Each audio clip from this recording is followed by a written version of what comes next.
Thank you. It's right about now. I'm hoping you guys had lots of coffee at our break so you don't fall asleep last presentation of the day, hopefully.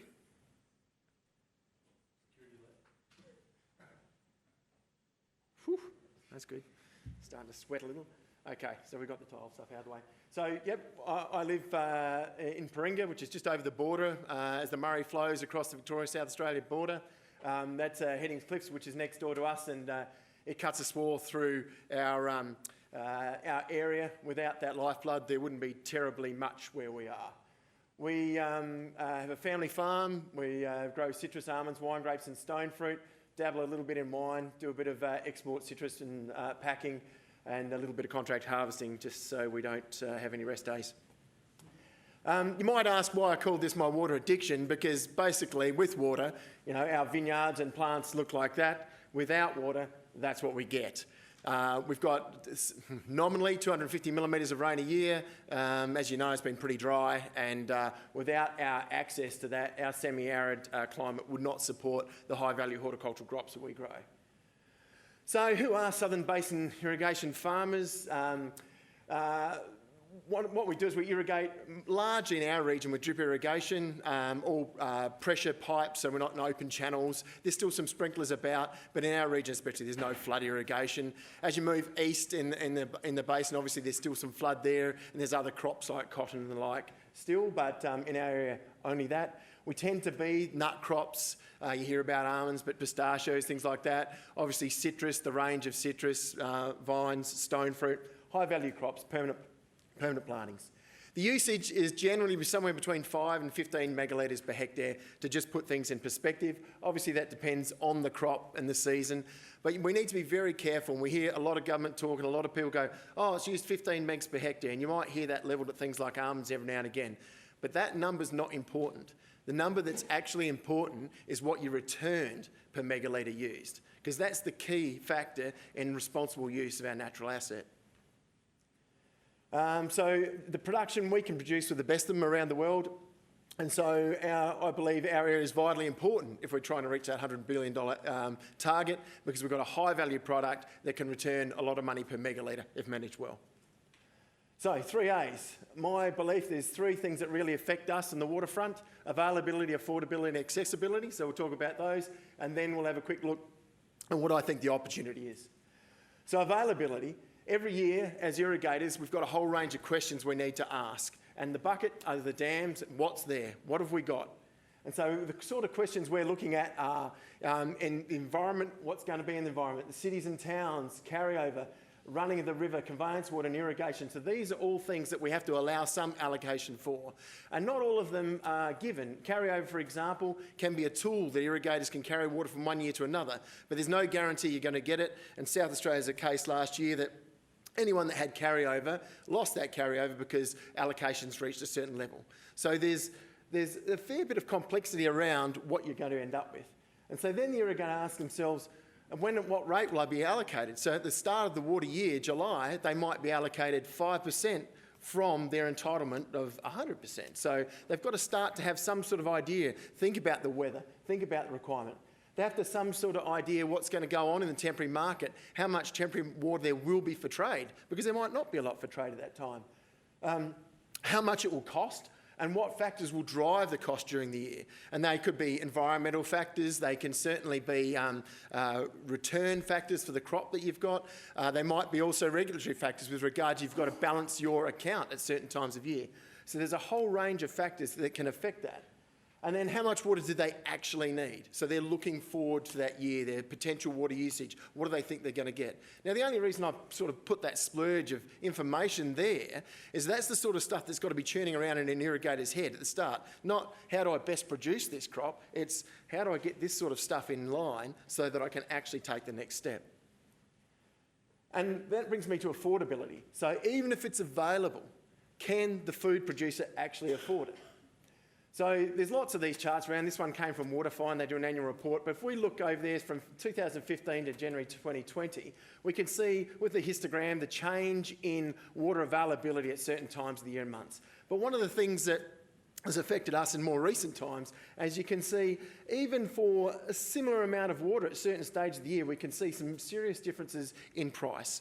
And so we could have about a 2-hour discussion on this sort of stuff, but realistically, all I'm trying to show there is irrigators are really exposed to quite a range of things, and it's quite hard for them to understand what that water market's going to do.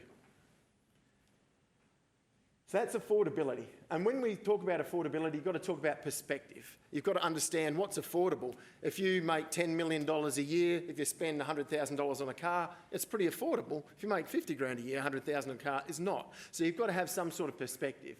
If we talk about water per hectare, if I use an armed example of somebody who's using 15 megs per hectare, at the moment, if you wanted to buy that licence, that's $8,000 a meg, that's $120,000 per hectare capital cost, which is not affordable.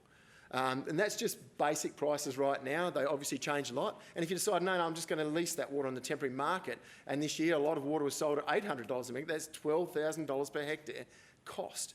So you've got to have those sort of thoughts in mind when you do what you do.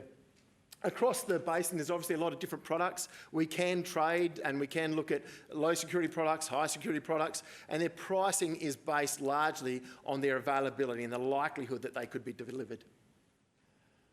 The other big thing that we're seeing is there's sophisticated and unsophisticated investors. Now, a sophisticated investor, in my view, is people that have taken what they've learned from financial markets, have come into the water trading market, and been able to overlay things like, and sit in front of their desk looking at what are the allocations, what's the likelihood of those allocations changing, what are crop requirements, what's the cost of those crops likely to be, or the outlook for those crops for the year going to be, and really do some complicated manipulations to come up with some idea about when the best time to be in or out of the market and sell.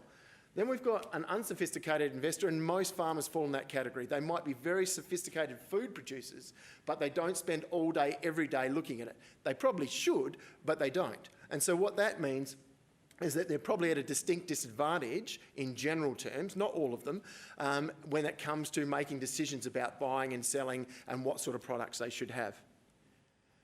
Then there's water brokers and water broker/traders. Now, water brokers are someone that a farmer might generally go to and say, hey, look, I need water. What's the market doing? What's available? What sort of prices do you think I should buy now? And then they can enact that trade for the farmer if he's not able to do that himself.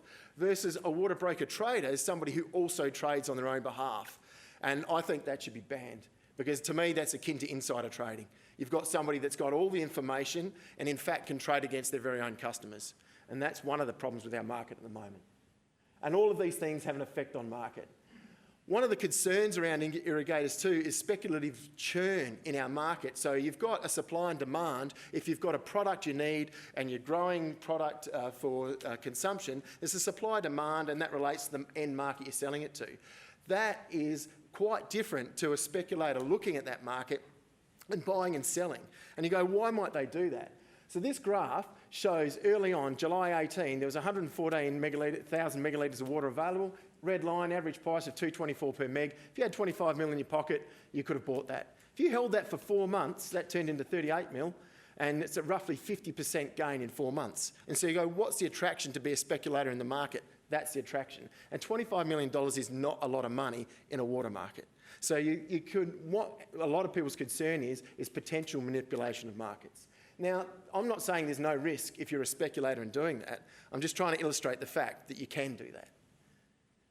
And it doesn't just affect the temporary market which we need to be in, it also affects the permanent market, because if I was somebody that had a portfolio of water that I was managing for a client and I could get the asset value to increase, not the volume of what I'm managing, but the asset value to go from $3,000 a meg to slowly work its way up to something like $8,000 a meg, my commission is significantly higher. Same volume of asset, worth a lot more money, I've done not a hell of a lot. And that also causes the change in price. Once again, a really big conversation. Other big thing that affects us, I've got to charge along so I don't get kicked out here, but another big thing that affects us, fundamental to us, is power and the reliability of that power. Because we drip irrigate, we're trying to be efficient with that water asset. We pump night and day, we pump multiple times a day on some of our crops, and that's so that we can optimise what we're doing. That sort of thing means we are very much tied to the electricity market, and that's been a really big deal in the last few years. Another big part of what we do is when we produce a product, we need to store a product a lot of the time, so we grow perishable product. Once again, rely on electricity. Solar power might be an adjunct to that, but not if you're running day and night. So there's some issues around our industry there. This data is from CIT, Central Irrigation Trust, large irrigator in our region, and it showed between 2010 and 2018, their power price went up 120%. So somebody that's trying to use either high-tech irrigation methods or store for world-class product is at the whim of this sort of pricing, and it makes your profitability at times tricky. Now that's come off a bit since that, 2019 we have seen some changes in the market and hopefully we see more, but it just shows you some of the issues that we've got in the irrigation side. So all of that makes some irrigators want to do that, because it's bloody complicated and all they want to do a lot of the time is produce what they do, grow a good quality product, but there's a lot of this other key stuff that they need to pay attention to. So you might think that I'm saying we don't need a market. We definitely need a market.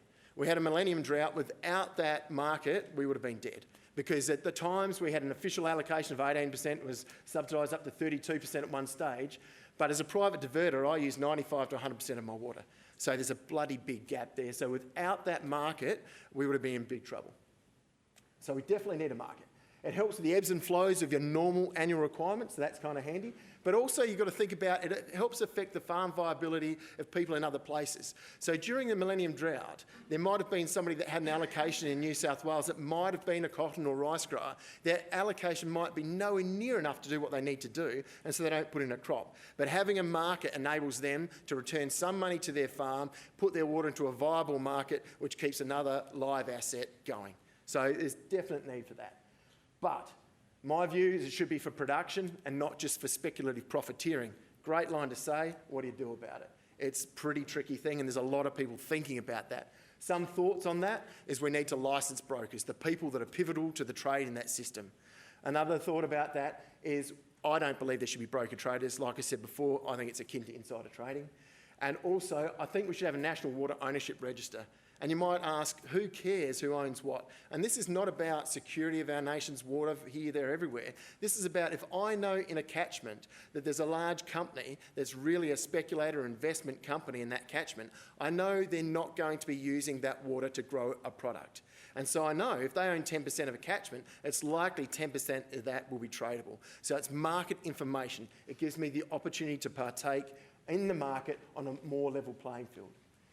Accessibility is an issue. That's a picture of the Barmer choke. So if the water is available, can you actually get it to where you need it? And in the Southern Basin, there's a lot of talk about that right now. Can we get water past some of these things? So the Barmer choke, there's also interstate trade restrictions. So there's some engineering solutions we might need to consider, some political solutions we might need to consider. So they're big questions about where we develop, how much, and whether or not you can get the water on your licence. Reliability is key in the south because we're talking about investment. It totally affects our investment because if I can't have reliable water, why would I make a 25-year bet on a tree crop? If I don't think I'm going to get it regularly, I'm out. So this is data, showed our allocations during millennium drought. If that's something that's going to repeat consistently, then the likelihood of large-scale investment in the south diminishes. Now, I'm not saying it disappears, but when you're looking at it, you can look at it and say, what's the risk to my business if that's likely to happen? So it's things that people think about when they assess whether they will stick $20 million into a new orchard. This, I've stolen a slide off a friend of mine, and really all I'm trying to show there, and this is really time dependent, changes at different times. So you can see there, Aphora's, the profit per megalitre was over $4,000 versus rice, which is in the hundreds. All I'm trying to show there is the return per megalitre you make affects whether or not you can participate in the market. So one of the things you've got to look at when you go forward is, can I participate? And this changes wildly. Millennium drought, grape prices were really low. Grape growers are really struggling to participate.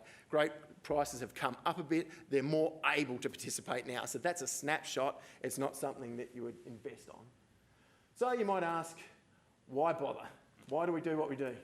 2 minutes. Man, I'm going to have to speed up. So market demand is really important. Climate, we've got a great place to grow what we do. The Chaffee brothers came out from California originally, Canada 150 years ago because it's a great place to grow things. We've got low pest and disease pressure. We've got available land. We've got political stability. You might laugh at that, but realistically, we can grow an asset and someone's not going to take it. And we also have access to our political masters. We can get in there and have our say, and you can't do that in a lot of places. And the next thing is opportunity. We've got great opportunity. We've got great opportunity for innovation still in Australia. There's lots of things happening. If we look at artificial intelligence, machine learning, we've got a project at the moment, I'm part of it with Adelaide University in the wine sector. It's really interesting where they're engaging machine learning guys, putting up projects in vineyards. So go, how do we do more with what we've got? Those are the sort of things that are going to help, and they're happening now. Robotics, we will be harvesting our citrus, I think, within 5 to 6 years with a robot. The tech's already there, but you've got to be able to put it together. So over the next 5, 6, 7 years, we're going to see some big advances, and that will change the economics totally of what we do. There's lots of data analytics and information platforms like these that are starting to happen. Before, we used to just get pretty pictures, but now, bottom left-hand corner, the squiggly orange line, that's mandarin growth with a dendrometer on it. Black line is where we're trying to keep to, so we're above at the moment, which is great. But that's helping us make decisions. Blue dots are irrigation. Yellow says maybe we're just off. Green says we're right. Over here, the red showing, gosh, those areas are slightly more stressed. We can drill down and see whether individual rows haven't got their irrigation running properly. So those sorts of things are going to help us for the future. So what's the future look like? For me, it's automation, it's robotics, it's making sure that we use tech and we get the tech to the people that need it, because we're not going to compete on cheap labour or cheap inputs. It's got to be the high tech. You need to make as much money as you can per megalitre of water used. Financially, that's important, but socially and environmentally, that's important. We've got to utilise that asset in the best way possible. We've got to make sure we've got accessible and equitable markets, so that's information available to all those that participate. We've got to make sure each of the jurisdictions actually meter their water properly so that we manage that asset well. It's really important. The Murray-Darling Basin Plan is a key plan. There's no perfect plan, but we absolutely need it. Infrastructure projects for constraints and reliability, we've got to look at some of those constraints to make sure that we can keep those high-value crops going. Make sure we've got good technology extension so that most people have access to the tech we're going to need to be competitive. We've got to make sure those floods, we've bought all this water, we've got to make sure we get some floods. It's no point having a nice flow down the river and it looks pretty and it's great to ski on. That doesn't give us river health. We've got to make sure we get overbank flows, we manage it. There's some political problems, there's some constraint problems. We have to make sure we've got a healthy river, because as an irrigator, I know we need a healthy river. I've got no business if I don't have a healthy river. So in a lot of ways, in the south, we're the biggest environmentalists you're going to meet, because if that thing's not healthy, I'm dead. And lastly, we've talked about it a bit, but we need mobile coverage and internet speed, because if we don't have those things, none of those other things are available to us. Thanks.